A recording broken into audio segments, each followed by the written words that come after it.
આજ સુધી તમે બેક ડીશ તો ઘણી બધી ખાધી હશે, પણ આ બ્રોકોલીની બેક ડીશ છે એવી છે કે તમે જો એકવાર બનાવશો તો વારે વારે બનાવવી પડશે. હેલો ફ્રેન્ડ્સ, જય શ્રી કૃષ્ણ. સ્વાદની સફરેની ચેનલમાં આપ સૌનું સ્વાગત છે. આજે આપણે બ્રોકોલી બેક ડીશ બનાવશું, એ પણ એકદમ યુનિક રીતે. આ બેક ડીશ છે ટેસ્ટમાં બહુ જ સરસ બને છે, એટલે જે લોકો બ્રોકોલી નથી ખાતા એના માટે તો આ સ્પેશિયલ રેસીપી છે, એટલે સેવ કરીને રાખી દેજો. હવે આપણે સૌથી પહેલાં બેક ડીશ બનાવવા માટે મેં અહીંયા હાફ કપ છે કાજુ લઈ લીધા છે અને 1 કલાક માટે પલાળી દેશું. કાજુમાં મેં છે થોડું સતપ પાણી એડ કર્યું છે. 1 કલાક માટે પલાળવા છે, એટલે તમારી પાસે જો વધારે ટાઈમ હોય તો તમે નોર્મલ પાણીમાં પણ પલાળી શકો છો. હવે અહીંયા હું બ્રોકોલી રાઈસ બનાવવાની છું, એટલા માટે થઈને હું આ 1 કપ છે બાસમતી રાઈસ લઈ લઉં છું અને એને 2 પાણી આપણે વોશ કરીને એને પણ આપણે પલાળી દઈશું 1 કલાક માટે.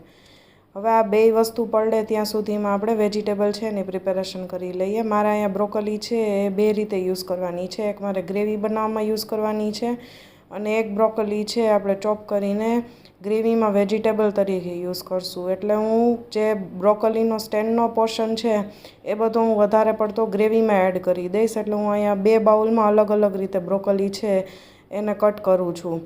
વધારે પડતો સ્ટેન્ડનો પોર્શન છે એ આપણે બ્રોકોલી છે એની ગ્રેવી બનાવશું એમાં એડ કરી દઈશું ને બાકીનો જે ગ્રીન પોર્શન છે એ આપણે વેજીટેબલ તરીકે એડ કરશું. હવે એનું એક ઉફાણો લઈ લઉં છું અને એ ઉફાણો થઈને બ્રોકોલી છે રેડી થઈ ગઈ છે, એટલે એને આપણે સાઈડમાં રાખી દઈશું. હવે આપણા રાઈસ છે એને 1 કલાક થઈ ગઈ છે, એટલે એને આપણે બાસમતી રાઈસ છે એને આપણે કૂક કરી લેવાના છે. હવે જો રાઈસ માટે હું તમને એક ટીપ આપું છું.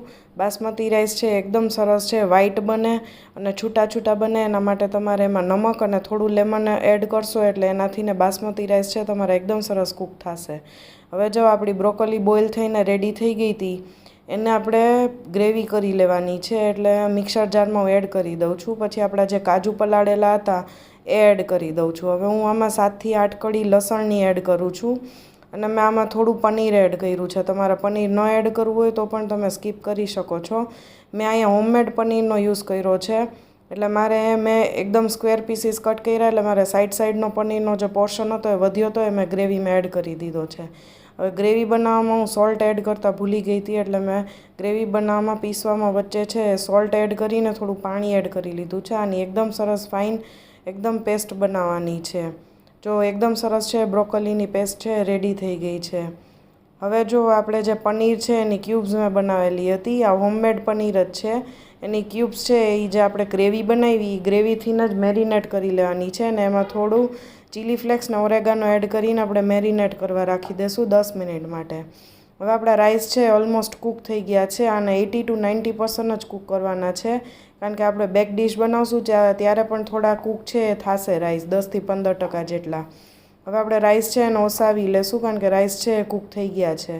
હવે આપણે વેજીટેબલ છે એ રેડી કરી લઈએ. એના માટે મેં અહીંયા 1 ટેબલ સ્પૂન જેટલું બટર લઈ લીધું છે અને જે આપણે ગ્રીન પોર્શન રાખેલો હતો બ્રોકોલીનો એને મેં બોઇલ નથી કરેલી, કારણ કે આપણે એને સોતે કરવાની હતી. એટલે હવે એને આપણે એમાં સોતે કરી લેશું.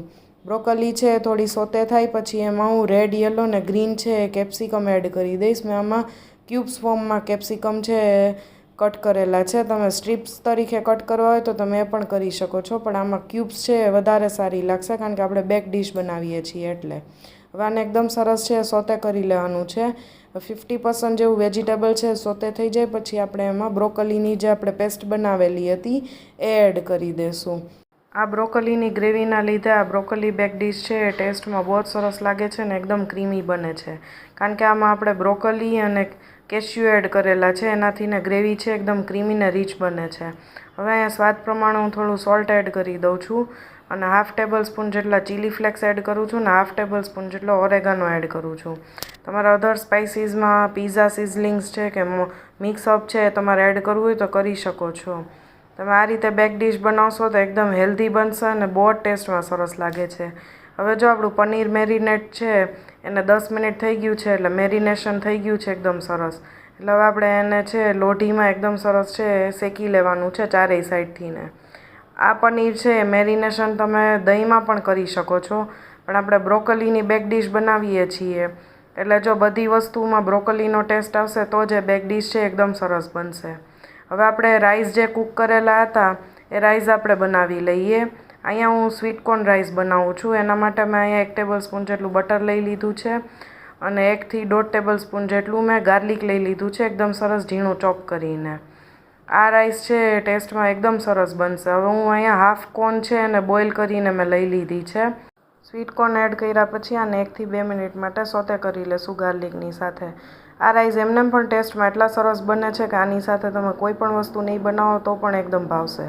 હવે મેં અહીંયા 1/4 કપ જેટલી કોરિએન્ડર એકદમ સરસ ઝીણી સમારીને એડ કરી દીધી છે. અને 1 ટીસ્પૂન જેટલા હું ચીલી ફ્લેક્સ એડ કરું છું ને 1 ટીસ્પૂન જેટલો ઓરેગાનો એડ કરું છું. હવે જો સાઈડમાં આપણું વેજીટેબલ છે ગ્રેવીવાળું એ પણ એકદમ સરસ છે ચડે છે ધીમા ગેસે. મેં એને લોઢી ઉપર રાખી દીધું છે કારણ કે આપણે ગ્રેવીમાં કાજુ એડ કરેલા હોય ને એટલે કાજુના લીધે ગ્રેવી છે નીચે બેસવાની બીક રહે. એટલે આ રીતે તમે લોઢીમાં એકદમ ધીમા ગેસે છે સબ્જીને ચડવા દેશો ને તો એકદમ સરસ છે ચડી જશે. હવે જો આમાં સ્વાદ પ્રમાણે મીઠું એડ કરીને આપણે રાઈસ એડ કરી દઈશું. રાઈસ એડ કર્યા પછી ચમચો છે એકદમ સરસ ધીમો ચલાવવાનો છે અને ધ્યાનથી ચલાવવાનો છે જેથી રાઈસ છે તૂટે નહીં અને ભેગો ન થઈ જાય, એકદમ સરસ છૂટો રાઈસ રહે. હવે જો ઓલમોસ્ટ આપણા બધા ઇન્ગ્રીડિયન્ટ્સ છે રેડી થઈ ગયા છે બેક ડીશ માટેના. તો હવે આપણે બેક ડીશ છે અસેમ્બલ કરી લઈએ. બેક ડીશ અસેમ્બલ કરવા માટે સૌથી પહેલાં આપણે રાઈસનું લેયર બનાવશું નીચે અને પછી જે આપણે ગ્રેવીવાળું વેજીટેબલ બનાવેલું છે એનું લેયર બનાવશું. આ એકદમ યુનિક સ્ટાઇલથી બેક ડીશ બને છે અને તમે આને 2 રીતે સર્વ કરી શકો છો. આ રીતે બેક ડીશના ફોર્મમાં પણ સર્વ કરી શકો છો અને નોર્મલ રીતે પણ સર્વ કરી શકો છો. બંને રીતે ટેસ્ટમાં એટલી જ સરસ લાગે છે. હવે જો રાઈસનું લેયર કર્યા પછી આપણે જે વેજીટેબલ બનાવેલું છે એનું લેયર એડ કરી દઈશું અને એના ઉપર એકદમ સરસ છે પ્રોસેસ ચીઝનું લેયર એડ કરી દઈશું. તમને જેટલું ચીઝ ભાવતું હોય એ પ્રમાણે તમે એડ કરી શકો છો. ટેસ્ટમાં એટલું જ સરસ લાગશે. આ બેક ડીશ છે તમે બાળકોને બનાવી દેશો તો એકદમ હેલ્ધી છે અને બ્રોકોલીના ફાયદા આપણને બધાને ખબર જ છે કે કેટલા છે.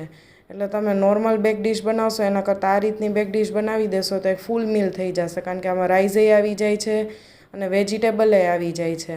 હવે જો આ તમે બીજી રીતે તમારે આ રીતે સર્વિંગ કરવું હોય તો આ રીતે પણ કરી શકો છો. બેક ડીશ ન બનાવવી હોય અને નોર્મલ રીતે તમારે થાઈ કરી જેવી રીતના આવે છે થાઈ કરીને રાઈસ એવી રીતના કરીને રાઈસ એમને સર્વ કરવા હોય તો તમે એ રીતે પણ કરી શકો છો. હવે જો મેં અહીંયા વચ્ચે છે રાઈસ ફિલ કરીને સાઈડમાં ગ્રેવી એડ કરેલી છે અને વચ્ચે જે આપણે પનીર છે સોતે કરીને રાખેલું તો એ પનીર એડ કરી દઈશું. ત્રણેય વસ્તુ કમ્બાઈનમાં ટેસ્ટમાં બહુ જ સરસ લાગે છે. એકવાર તમે આ બેક ડીશ ટ્રાય કરજો પછી મને કમેન્ટ કરીને જણાવજો કે તમને આ રેસીપી છે એ ટેસ્ટમાં કેવી લાગી કારણ કે અમારા ઘરમાં તો બધાને બહુ જ ભાવી. તો એકવાર આ રેસીપી જરૂરથી ટ્રાય કરજો અને મને કમેન્ટ કરીને મને જરૂરથી જણાવજો કે તમને આ રેસીપી કેવી લાગી અને બનાવો તો ટેસ્ટમાં પણ તમને કેવી લાગી એ પણ જણાવજો. મારી ચેનલને લાઇક શેર અને સબસ્ક્રાઈબ કરજો. Thank you. બાય.